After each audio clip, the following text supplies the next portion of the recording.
سميه داويت أب مينيسوتا سبح زبالة كتما نهال اللهو النزي كم فاينانس ممرحي أب قدماي نبرت تكوتاتيرو وشتي مسل دما امرئو زتمدب سراتنيا اتي بتنسائي كبل تبل انت دليخا انت ترخبو تماليسكايو تبل سراح تسفافي تمنتو انت لا تفتألو بزوح زتدخما أعمتات دما قليل كتنفس كآتي خئل جنا أبتناي قداماي حانتي أوان فقدي نتعزب كتخئل زبالة أتي مدب زي تسريني حدا قداي فتيمو أتي تكسته أمرا أخناتي أحات مرتوي بعل نيرو أبويتي سابا أتي بمولو كل أحوات حماق أب كل هيوتا جبرتنا جنا بمملكت أتي مناسيات كتماتات مست إربيتنا أتي كساع زلو جنزب كم أبتي أبزيك أريبو سمحنتي أنباسات وفرد على النبر بك أستا أفقودنا تمننتنا سرقه أتي ما أنتي نتي عامتتا أبويتي حاد فتاري أسرح بالبيئات فيئو أنا نزيك أدامي وديه اتا أحاتي هيوت بحاموش تعامت قدمي وتولدت بأزوع كبدي نساكة تخؤل نتي مولدي معابل أتي أبويتي كستت آدلي نتي زحالفة أب كم زيادة الويتوبليو أتي كم مجمرتا اتا هيوت كم قدمي حد قال تقول لنا تتككية أتي مخنيات زيني عن نابويتي بزت حنسا ود بزتو رسنة زنقية تبحاله ولا أبتقوامو كابيت زهلو كولج زركبة مقصالية جنا أبويتي بمقالكم مهايا انتم تبليو تبل ناتنا دعا أتيناي ورق حاجزيو نمنتاي زتقللكا كم موقع نمنتاي بيت منقان أني حفتو نزيد أزجبر مثلناي أزنة تتركبكو أتا دحان زبالة مقفتستين في وتن تتعاتو نني أيكونن نني دعا تقومكو أني زيادة كم تولاج أين باركون أني نتي إنشورانسيو نحيوت نتي زخون قدامي كبري بست متى أنت زي تسرح أي تبهالن ننزي نجر أزيو ينتبهالكا اتي مسرح تمهارو بزي انت يحلفو انت يعبيو اتبالكا أيو نجرو جنا أنا مستير حقي تمحالالفكو أني نتمهارو زبلو مكالك بسبات عملك زلو كوليج تات تمزجيبه كبلكو نتي قدمي ما أتوي متنعاتي كاب يونيفرسيتي أوف ميشيغان زمتا بلكو دهان يخون كنجر لا تكونتات زحالفن كبل نزيك نبلن تبليه انت آمنكو جنا سابا نتي متنعاتي تراخبت ننزي ودي أبقو تمليسو اتبلكا من كخفل ينزي بزعفا جنزب حقك هلو علنا اتبلي تركبت اتي مجمري جيزيو زفلتاني اتي زحالفة علنا ناي حبر التواني تلايو جنانا نيدا أتوفرو تزي سراخن داي تفلتن داي اتي كروبو نهيوت تكتسيلويو اتانا يجنزب ناتن هيوت اتي نهيوت بمهب يوزتتكا خلت أنا سلزي جمركو ناي سلاح سرحتات صوستيا آن ودي يغورسكو كم باريستا أب مشت كم تاكسي بالغي أب مشتي اندابل أنا كم منجوزتك قدام دما مأتوين صراحا ممهرن محايلكو بيت اي بالكن مجبي نتيك ايح نويو تبل ودب اي تساتف كن جناك اتسألكو اتي بحقي ناي لبي دقاف كم آياتو وين تايو نبرتني أب قريبو أبيتي سبز نبرت ناي كريستنا ناي كابتنيا أدم بيت أب حنتي قبلينا ناي أحد إلت زي أبيتنيا أب سم مستزاربنا بتقرنيا ناي مستير وعليا أبزي أبلاني أي تكفل وديه اتي تأز بزبل عديو نما التخا تقاتلي أب مزقاب قدمي مفقادي اتي أبو عينا ورحي كاب عالم مسافت أمت لبي أتفسحا جنا ننزي كم سقاب مسرحي زنبرة تقبالتي مدبيا سلسا ألف زنبرة تمسرحي سراح نقريبو أعمت زحتتتن نتي أنيز دليا نقاريو نتي جنزب اتحبكا أي وسدكون جنا نحنا مسم التنفاس نقر كم مبقى لنترخبكو بيتسب أي تتكفكون نتي دما سم انتا يبل تنفس زبل نقر نزي علخو نمع بالا مزقب كفلي دما منقدي سراح جمركو أب نيتكال قبانيا أتيزة أكاخل سراح نزي تسمى معاني كم زحدثة أب مجمري مع كان متدادري سراح مخانيو أب مخانو مملكت كي تفلالي ديمقراسي نقر نبره بمملكت كفلي دما كم زتسستيه كلته ويسالسته نايجنزب أقداسي نقر نهيوت أتعزله قداماي أب ورقت زتكولا إلاما أنت ترخبه كم زلخو أي تفلاليين أب ما أنتي أب كوبانيا تسبسبو نزين أب مخانويو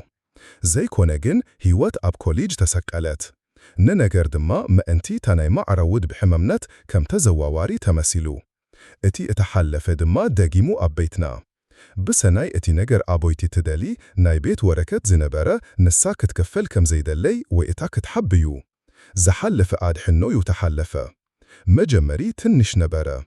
ኣብ ኩሎም ስራሕ ኣለን ኣብ መእተዊ መእንቲ ዘሎ ደሞን ሕይወት ድም ብና ኣይተኣወተን እቲ ተተወዓነ ኣብ ወረቀት ክኽፈል ኣብ መኪና ምድጋም ክሕብ ዝበለ ዝኸውን ነገር ዝተወሰነ እዩ ኣነ ዝብል ኣይትበሓለን ብምዝዋድ ድማ ሰናይ ንሕና እዚ ስራሕ ባዕለይ ዝኾነ ሰብ እዩ ብክብሪ ኣብዚ እዩ ነይሩ እቲ ኣቦይቲ ነቲ ደሓን ልቦና ኣይጎይተን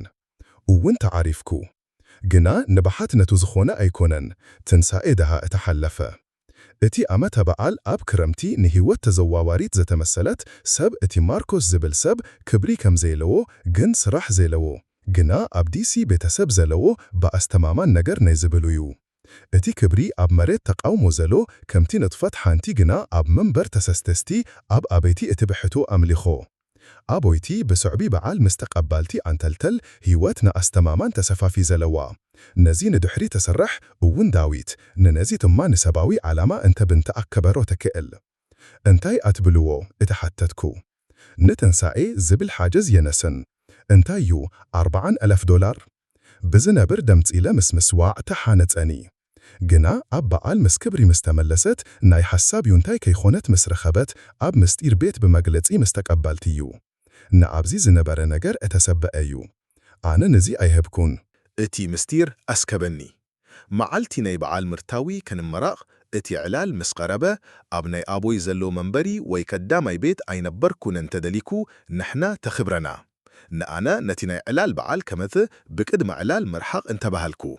ግና ኣብ ልበይ ዝነበረ ሓሳብ ንበዓል ዘይተተኸሰ ግል ምንባሩ ክንብለየ እየተመሓላለፍኩ ነቲ እቲ ቀትሪ መዓዲ ኣቦይን ኣቦይቲን ቀዳማይ ወይ ቀዳማይ ከተማ ኣብ ቤት ወዲ እዩ ቦታ እቲ ናይ ሞያ ደርሆታት ጋዕታ ኣብ ባህረ ናይ ዘመናዊ ከራኒ እዩ ቀይሕ ኣቦይቲ ንውሽጢ እንታይ ትሰርሕ ኣይትበሃልን ብዝነበረ እንዳከም ኣጋጋሚ ብዘይተቃዓም ሰብ ተቐባልቲ ኣብ ንጉስና እያ ኣቦይ ናብ ቤት ባህልኩ ከመይ ኣለኻ ወዲ ብማሕተት ኣብዚ ነገሩ ምስተሓተትና ነቲ ሰብ ምስተረኢ እዩ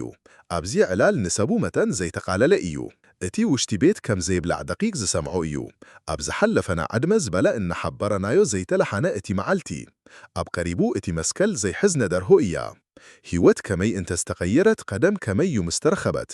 ጌርታ ንነፍሰ ገዛ ዘይመርኣ ንኽልተ ዘይነንተይ ኣብ ዓይኒ ሕሪቑ ነገር እዮም ዝበለ ጥራይ ዝጨነቐ ነገር እዩ ንጥቡቕ ሰዓት ንእሽቶ ደጊሙ ነቲ ማርኮስ ኣብ ኣማርኛ እንዳንታይ ነይሩ እትብል ንኣነ እንታይ ብሎ ኣብ ቦታ ምስርኣይ እዩ ንህይወት ብል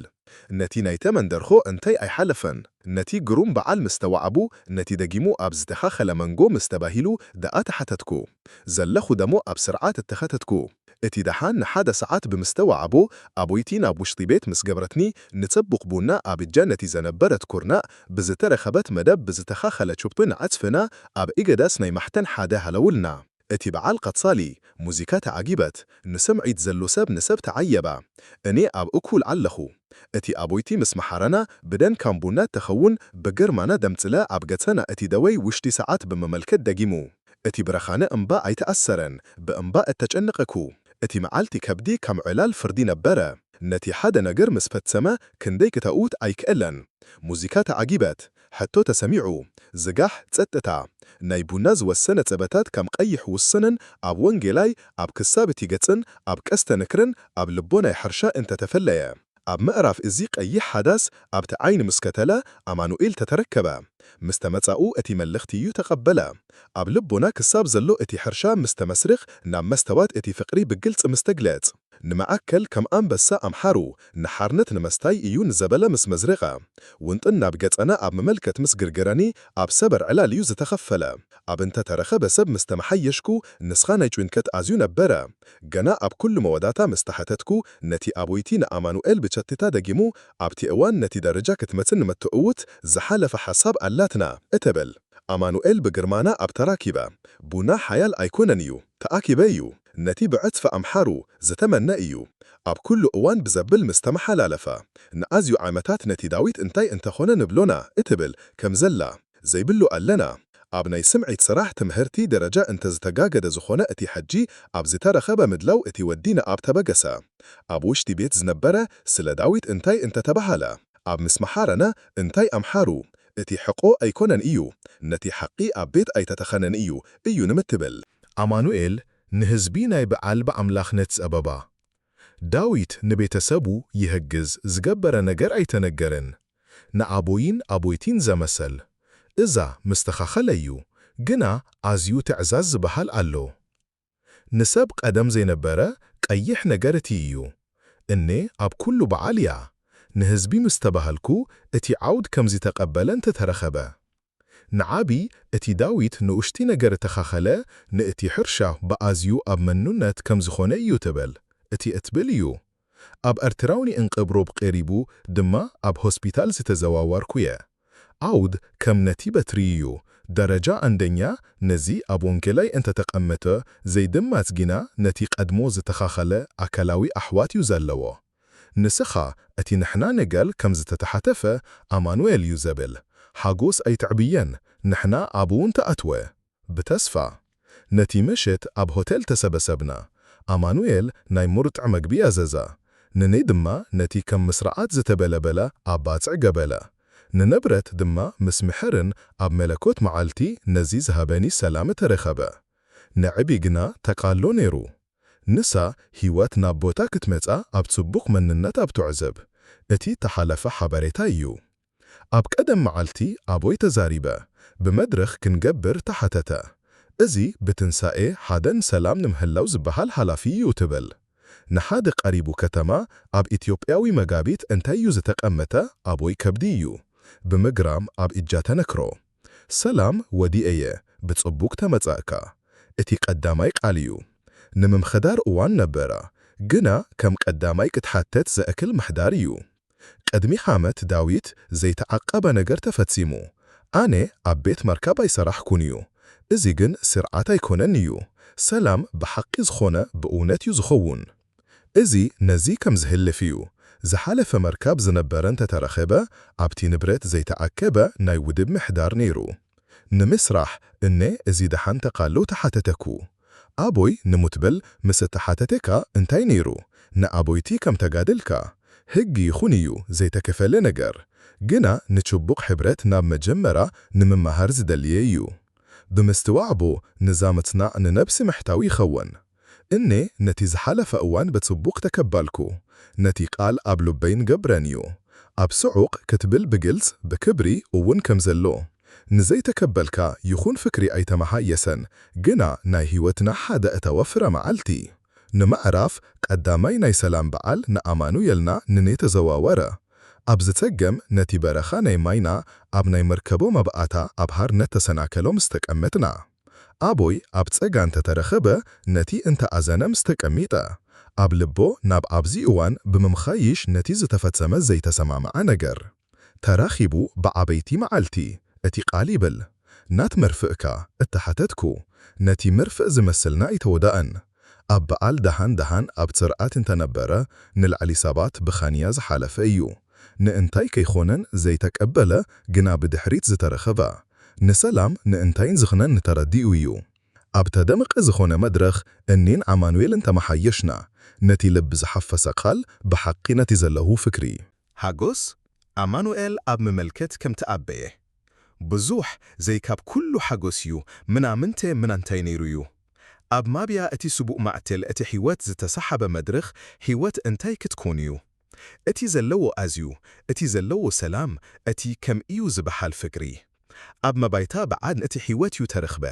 ንዘይምርካብ ንዘይተሳነ ነቲ ብምስጋና ዘይተበገሰ ፍቅሪ ሕይወት ሃደ ብቅድሚ መዓልቲ ናብ ቤት ሆቴል መጻ። ናይ ገንዘብ ዘይኮነ ብርሃን ዝነበረ ንጥፈት ኣብጃ ነበረት። ድሓን መጻኺ እተሓተትኩ እታ ነገር የድሊ እንታይ ዝሃበኒ ብጽቡቕ ጭንከት ኣብ ዘረባዩ እተሓተተት እቲ ካህናት ምስምሓረ ኣብ ናይ እናትና ኣብየ ኣብቲ ክሳብ እናንዓይና ናብ መንነት ብጽቡቕ ተመሓየሽና። ኣብ መዓልቲ እዚ ተራኺብና ነቲ እቲ ድማ ዘይትንኩለና ፍክሪ ክንመሓየሽ እንትኽእል እናሰብና ንናይ ምስጋና ንናይ ሓጎስ ንናይ ሕርነት ምዕራፍ ነቲ ድሕሪ ስድራ ዝሓለፈ ዓመት እኒ ዳዊት ሰብ ዝተረኽበ ዘይሃበኒ ንስሓ ሰብ ምናንታይ ከይኾነ እዝዩ ተሓለፈዮ ንሓርነት ንዘይተበን ነገር ነቲ እቲ ዓለም ዘይተረክብ ነገር ነቲ ንናይ ዓዲ ናይ መንነት እቲ ዓቐበ ሕይወት ፍቅሪ ብዝበለጸ ሰላም ብዝንከኣ ሓርነት ብተመነነት